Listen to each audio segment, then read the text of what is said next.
Bismillahirrahmanirrahim. Assalamualaikum warahmatullahi wabarakatuh. Selamat pagi, salam sejahtera untuk kita semua. Perkenalkan, saya Apoteker Binti Oktaviani dengan kualifikasi sarjana farmasi di Sekolah Tinggi Farmasi Indonesia Perintis Padang. Apoteker, saya di Fakultas Farmasi Universitas Andalas untuk magister farmasi bidang farmasi klinis di Fakultas Farmasi Universitas Gadjah Mada. Alhamdulillah saat ini saya sedang izin belajar untuk program studi S3 Farmasi di lingkaran University Malaysia dan sudah memasuki tahun ketiga. Saya seorang dosen program studi farmasi di Universitas Batam dengan bidang keilmuan farmasi klinis sesuai dengan profesi saya di farmasi klinis. Mata kuliah yang saya ampu adalah farmakologi dan farmasi klinis, di mana mata kuliah tersebut mencakup farmakoterapi 1, farmakoterapi 2, farmakoterapi 3 yang terdistribusi pada semester 4, 5, dan 6. Untuk melengkapi teori, maka ada satu lagi mata kuliah farmasi klinis di semester 7. Pada mata kuliah farmasi klinis terdapat beberapa praktikum atau aplikasi dari farmakoterapi 1, 2, dan 3. Saya akan menjelaskan deskripsi mata kuliah farmakoterapi, capaian pembelajaran, materi, dan metode pembelajaran terlebih dahulu. Mata kuliah ini akan memberikan pemahaman kepada siswa, di mana siswa nanti akan belajar mengenai mekanisme penyakit dan tata laksana terapi pada gangguan sistem hormonal, kemudian penyakit gangguan pada sistem pencernaan, dan gangguan pada penyakit infeksi. Mata kuliah ini nanti akan memberikan kemampuan peserta didik untuk mengetahui, memahami, dan mengevaluasi terapi pada penyakit. Dengan mengikuti mata kuliah farmakoterapi ini, diharapkan nanti mahasiswa mampu menunjukkan sikap bertanggung jawab atas pekerjaan mereka di bidang keahlian secara mandiri, kemudian menguasai konsep dasar dari tata laksana terapi penyakit, menguasai dan memahami pemilihan dan jenis golongan obat yang tepat sesuai dengan kondisi pasien serta komorbid dari pasien. Jadi untuk mencapai kemampuan tersebut, mahasiswa diberikan topik pembelajaran dalam 14 kali pertemuan. Adapun topik pembelajaran yang akan saya sampaikan pada farmakoterapi 2 diantaranya mulai dari farmakoterapi pada pasien diabetes mellitus, kemudian farmakoterapi pada pasien yang menderita penyakit tiroid, kemudian farmakoterapi pada pasien sirosis hepatik, farmakoterapi pada pasien diare, farmakoterapi pada pasien GERD, farmakoterapi pada pasien hepatitis, farmakoterapi pada pasien inflammatory bowel disease, kemudian farmakoterapi pada pasien nausea vomiting, farmakoterapi pada pasien peptic ulcer disease, dan farmakoterapi pada pasien menopause, farmakoterapi antimicrobial regimen selection, kemudian farmakoterapi pneumonia, kemudian farmakoterapi infeksi saluran pernapasan atas, dan farmakoterapi tuberkulosis. Selanjutnya saya akan menjelaskan tentang metode pengajaran yang akan saya gunakan, yaitu menggunakan metode DIA atau Delivery, Interaction, dan Assessment, di mana pada proses delivery saya akan menyampaikan perkuliahan kepada mahasiswa dengan sistem active learning atau small group discussion, kemudian beberapa tugas seperti project based learning. Dengan metode ini saya yakin mahasiswa nanti akan mampu memberikan atau menguasai kasus melalui pemberian tugas setiap minggunya. Kemudian interaksi. Interaction bagaimana mana saya akan berinteraksi dengan mahasiswa selama pembelajaran. Di antaranya kalau di dalam kelas, saya memotivasi mahasiswa agar aktif dalam memahami dan menganalisa materi terkait dengan mata kuliah farmakoterapi yang saya berikan, sehingga nanti terjadi komunikasi yang dua arah secara komprehensif. Kemudian kalau di luar kelas, saya memberikan kesempatan kepada mahasiswa untuk berdiskusi melalui media online seperti WhatsApp group, di mana nanti mahasiswa dapat leluasa berkomunikasi dan berdiskusi tentang isu-isu terbaru dari farmakoterapi.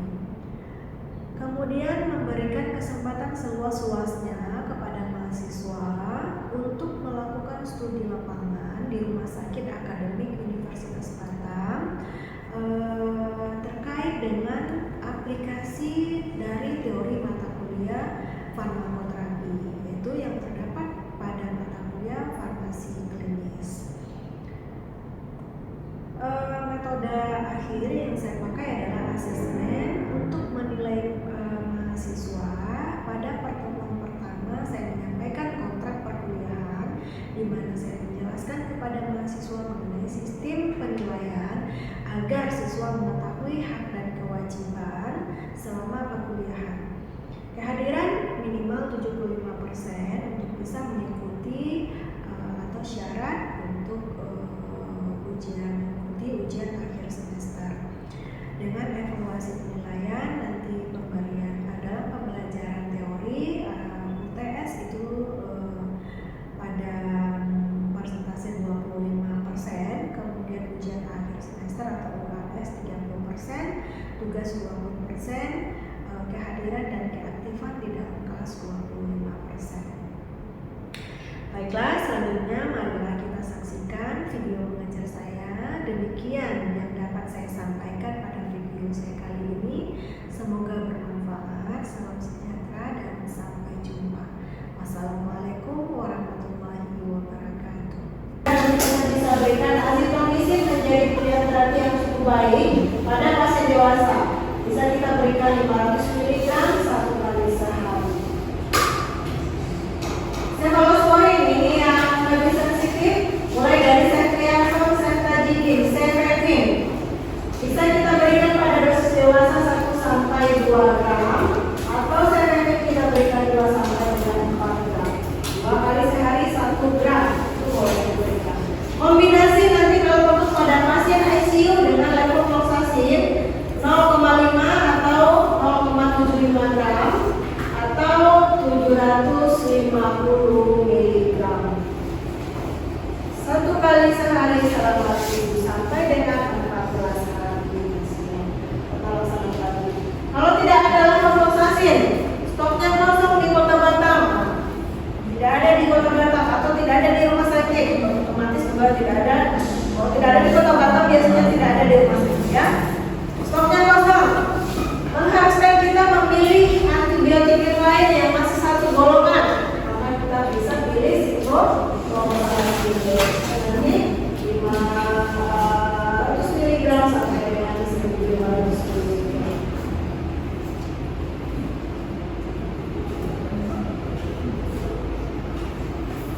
Yang tadi disampaikan bahwasanya terapi pada pasien pneumonia atau hospital akurat pneumonia hampir mirip dengan community akurat pneumonia.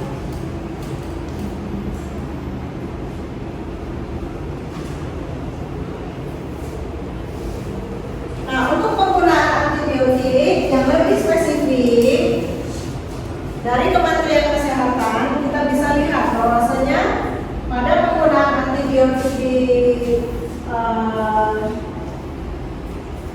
di Indonesia kita memiliki panduan. Tadi mau sampaikan di awal, boleh menggunakan yang spektrumnya luas tapi yang sesuai dengan peta kumannya. Fluoroquinolone yang spektrumnya cukup luas digabung dengan penggunaan ceftriaxone golongan dari cefalosporin. Bisa kita pakai secara kombinasi, tapi jangan memilih yang meropenem yang spektrumnya spektrumnya sangat luas sekali yang penggunaannya juga termasuk ke dalam penggunaan yang dimonitoring di rumah sakit. Tidak bisa sembarangan kita menggunakan antibiotik. Jadi mulai yang dari spesifiknya dulu. Cari kuman penyebabnya kira-kira secara empiriknya apa. Cari antibiotik yang sensitif terhadap si kuman tadi kira-kira apa. Boleh kalau misalnya dia mengatakan antibiotiknya spektrum luas, fluoroquinolone digabung dengan ceftriaxone. Itu kan spektrumnya cukup luas, tapi dia sensitif terhadap bakteri yang menyebabkan pneumonia tadi. Itu boleh.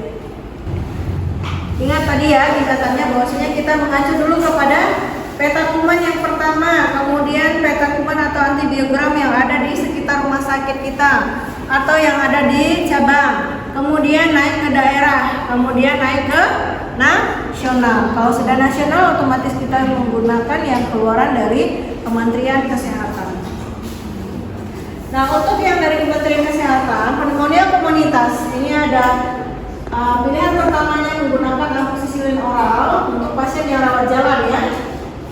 Kemudian kita menggunakan cefadroxil oral juga bisa kita pakai. Pilihan keduanya boleh menggunakan coamoxicillin. Jelas nggak? Jelas. Nah, paling penting nanti semuanya pada dulu ya. Kemudian yang ketiganya clarithromycin 500 mg, kemudian azithromycin. Ini atau ya. Kalau misalnya nggak ada pilihan yang pertama, yang kedua, yang ketiga.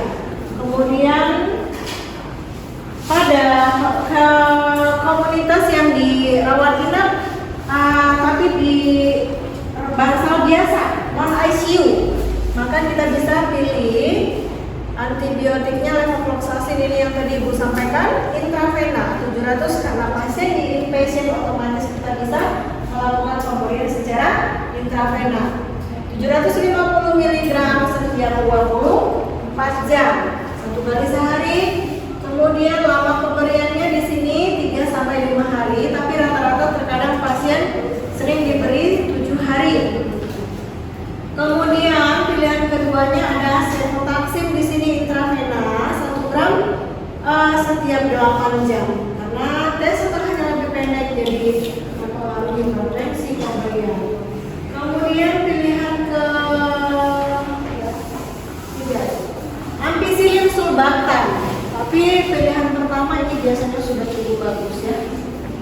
Pneumonia komunitas tanpa faktor resiko infeksi, pasien dirawat di ICU, maka bisa kita jatuhkan pilihan pada ceftriaxone, kemudian pada sulbactam, ampicillin, kemudian pilihan berikutnya azithromycin oral.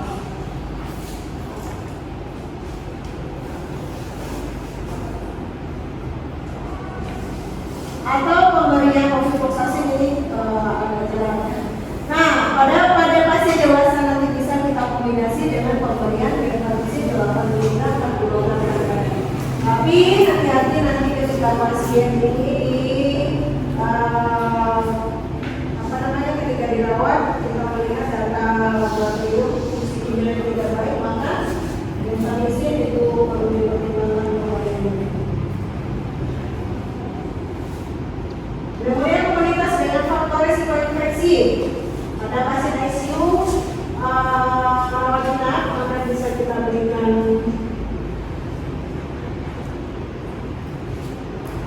ceftazidim bisa, kemudian levofloxacin ini tetap menjadi pilihan yang nanti akan termasuk ke kategori sekunderial. Prinsip terapinya kita berikan tadi oksigen dulu untuk penanganan hipoksemianya. Kemudian bronchodilator untuk bronkospasmenya tadi yang Ibu sampaikan karena pasien mengalami penyempitan saluran bronkus sehingga kita perlu berikan bronkospasmia atau bronchodilator. Kemudian hidrasi yang baik karena pasien membutuhkan kondisi gizi yang mumpuni atau yang cukup. Kemudian kontrol dengan pasien mulai dengan pemberian antidiuretik asal jangan menutupi aktivitas dari antibiotik.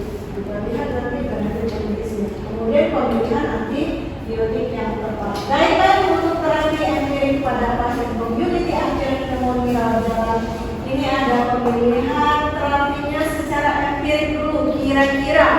antibiotik yang dapat membunuh kuman pada pasien pneumonia itu adalah makrolida, kemudian doxycycline dan fluoroquinolone. Tapi sepanjang praktek ibu di lapangan bahwasanya fluoroquinolone itu menjadi drug of choice. Levofloxacin 750 mg satu kali sehari selama 7 sampai dengan 14 hari itu menjadi tata laksana terapi utama biasanya pada pasien yang menderita pneumonia. Tapi kalau misalnya di rumah sakit tersebut memiliki lab mikrobiologi, maka kita bisa lakukan pemeriksaan kultur kuman. Kemudian pada pasien yang ada di rawat inap, kita bisa pilih pemberian cephalosporin plus makrolida atau beta-lactam dengan makrolida atau fluoroquinolone. Kembali ke fluoroquinolone, ini bisa kita berikan nanti secara perawat. Jangankan kita tidak bisa memberikannya secara injeksi. Jadi ini otomatis tablet. Fluoroquinolone itu ada 2 jenis sediaannya, ada yang tablet, ada yang injeksi. Kalau di rumah sakit atau inpatient berarti pasiennya kita berikan infus. 700 sama dosisnya 750 mg. Bu, bagaimana kalau misalnya nanti yang tablet itu hanya 500 sediaannya? Kita makannya 1,5 edukasi ke pasien untuk makan satu kali 1,5 tablet untuk mencukupkan dosisnya 750 mg. Nah, antibiotik ini tidak boleh dihentikan. Prinsip penggunaan antibiotik harus dihabiskan. Rata-rata perhitungan obat yang diberikan atau resep yang diberikan oleh dokter itu sudah menghitung, sudah mencakup lama pengobatan pasien. Jadi pada etiket atau pada saat edukasi kalian harus edukasikan pasien harus diminum sampai habis. Kemudian pada pasien rawat inap kita bisa menggunakan fluoroquinolone. Ini drug biasanya yang dipakai. Di ICU juga kita bisa menggunakan cephalosporin atau beta-lactam plus. Jadi cephalosporin seperti golongan generasi ketiga atau generasi keempat bisa kita pakai plus. Pada ICU ini ya, berarti pasien berada di intensive care unit. Kondisi pasien jauh lebih berat daripada ruang bangsal biasa. Jadi kita kombinasi penggunaannya cephalosporin dengan fluoroquinolone. Cephalosporin ini bisa pakai ceftriaxone atau cefotaxime. Fluoroquinolone bisa pakai levofloxacin. Jangan sampai pasien mengalami gangguan fungsi ginjal, kemudian transfusi vitamin, terus dengan levofloxacin 2 kali sampai jadi itu. Hospital antibiotik pneumonia kita berikan levofloxacin 750 mg per 24 jam. Nanti rata-rata menggunakan levofloxacin. Ventilator sudah pneumonia juga levofloxacin.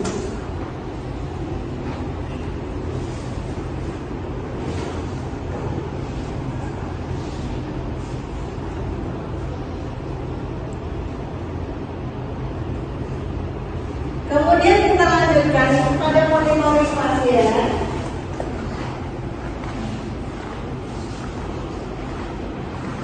Monitoring yang perlu kita lakukan adalah biarkan sekutumnya atau pemeriksaan mikrobiologinya ya. Tapi kalau misalnya kita tidak punya, otomatis kita lihat dari hasil leukositnya atau data laboratorium pasien yang sudah kembali normal, kemudian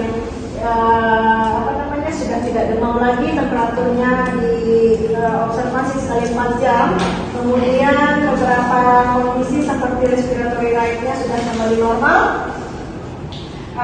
pasien sudah tidak sesak lagi.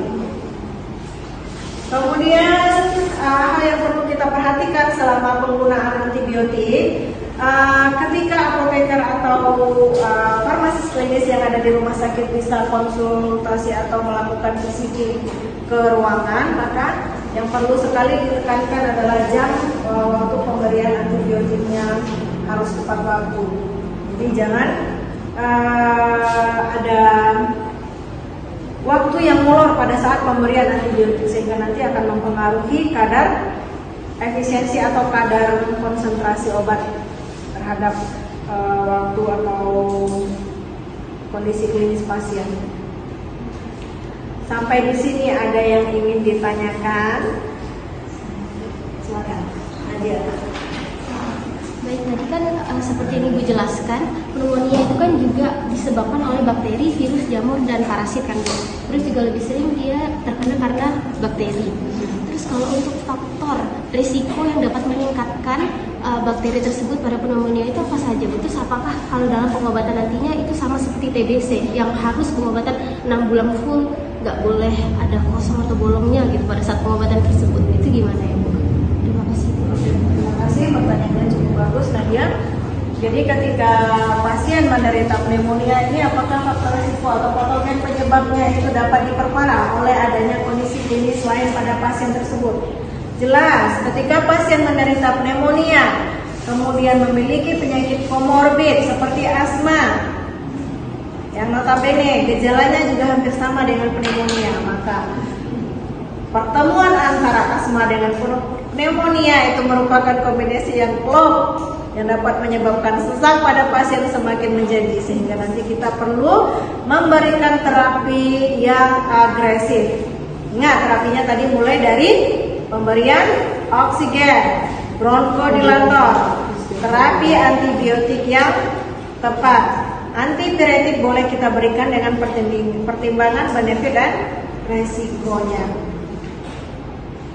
Oke, jadi ada lagi penyakit lain Bu yang nanti dapat memperparah kondisi pasien. Ada ketika pasien memiliki infeksi sekunder lainnya.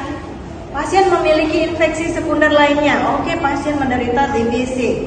Kemudian dia menderita juga pneumonia, masuk rumah sakit. TBC otomatis kita bisa lakukan pemberian tata laksana terapi rawat jalan. Tapi ketika dia mengalami pneumonia, otomatis pasien akan masuk ke rumah sakit. Maka tata laksana terapi mengacu kepada tata laksana terapi pneumonia yang menjadi penyakit intinya. Kemudian apalagi penyakit lain yang dapat menyebabkan perparahan pada kondisi pneumonia pasien dengan PPOK. Rata-rata pasien yang memiliki gangguan pada sistem pernafasan otomatis akan memperparah kondisi atau keadaan umum dari pasien pneumonia. Tata laksana terapinya kita cukup mengikuti guideline yang tadi. Untuk Indonesia kita bisa tata laksana terapinya inpatient pasien rawat biasa tanpa adanya